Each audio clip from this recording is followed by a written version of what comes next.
In this section, we will discuss several signals needed for T cell activation. When antigen recognition occurs through T cell receptor on T cell and MHC1 on non-antigen presenting cell, this is not sufficient to induce full activation. There is a single signal in the absence of second signal. The T cell becomes tolerant or anergic, as we have already discussed it.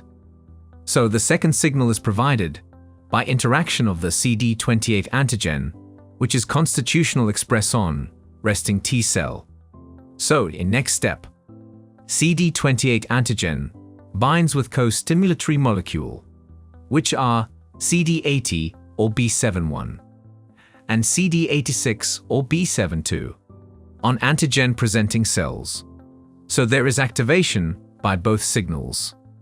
In the next step, the antigen CD152 or CTLA-4 is upregulated on T cells within 24 to 48 hours.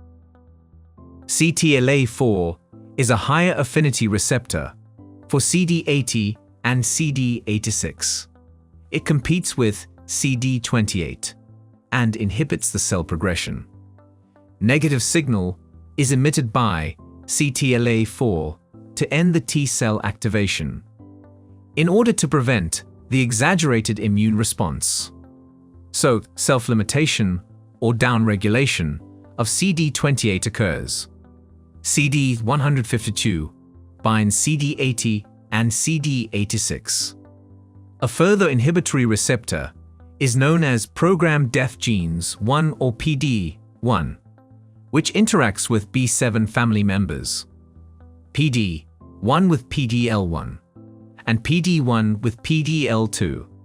Now, terminally differentiated dendritic cells shows CD40, which interacts with CD40 ligand on T cell, as a result of which large quantity of interleukin-12 will be produced that will induce the release of interferon gamma.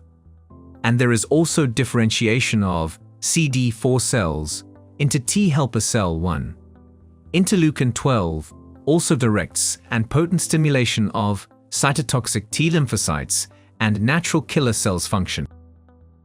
Do you know that what is the role of interferon gamma?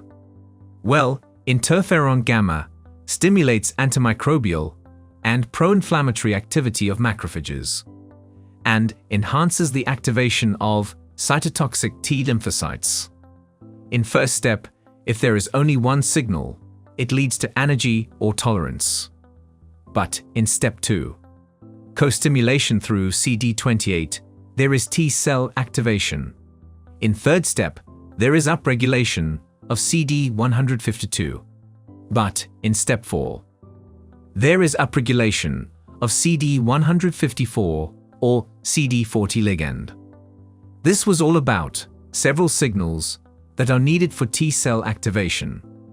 In our next section, we will discuss the inducible T cell co-stimulator in T cell activation.